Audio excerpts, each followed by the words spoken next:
Start with Oklahoma State going to Kansas State, and the Wildcats coming off their first Big 12 loss of the season, and they lost more than just the game, too. Banged up. I mean, running back Deuce Vaughn left that game injured. He's been a big piece, obviously, of their offense. Adrian Martinez left that game banged up. Will Howard comes in. He eventually leaves. Freshman quarterback Jeff Rubley goes in. So clearly there's some concern on the part of Kansas State. And who's going to start at quarterback if your best player and Deuce Vaughn's going to be back there in the backfield for you? But Danny, I don't know how you feel about this line. Something is off to me. I mean, Kansas State, given a 1.5, I kind of thought Oklahoma State will be favored. They're the higher-ranked team. I know they're on the road here, but to me, I mean, they've been the more consistent team. I think it's 2 weeks in a row now. In Stillwater last week, Texas was the favorite, given 6 points. So I don't know if it's disrespect or if someone knows something and they're just waiting for this Oklahoma State team to stumble in Manhattan. Looks fishy to me. Call me a fish.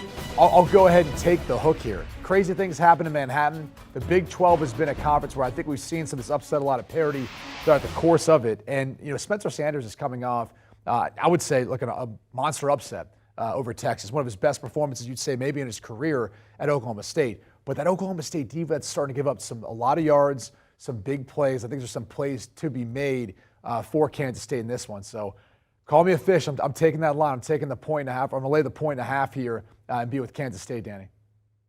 I think this is a game that's really a battle of attrition between both teams. I mean, there's a lot of focus because a couple stars potentially could be out for Kansas State. We saw them down to their third quarterback, or else they would have beaten TCU. I mean, TCU, I don't want to take away from what they've done from this season. We'll talk about them in a minute. But they probably would have lost that game if Adrian Martinez or another quarterback is able to finish that game, and it just got kind of sideways for them.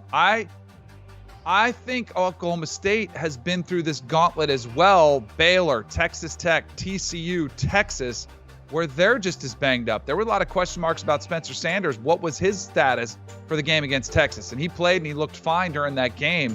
But I think they're pretty banged up too. So I'm going to go ahead and do the same thing you are. I'm laying the 1.5. Chris Kleiman's done a fantastic job there at Kansas State, a program that never really gets the respect they deserve. Plus, I think there's a ton of parity in the Big 12, which is a compliment. I don't know if they have a playoff-worthy team, but they've got a bunch of really good football teams. And if you're getting me a home field, I'll go ahead and take the home field here and lay the 1.5. Do you want a sports network that delivers everything that matters about the game? The highlights, the picks, the instant analysis, no yelling, no fake debates, no politics. Hit the subscribe button and never miss a moment.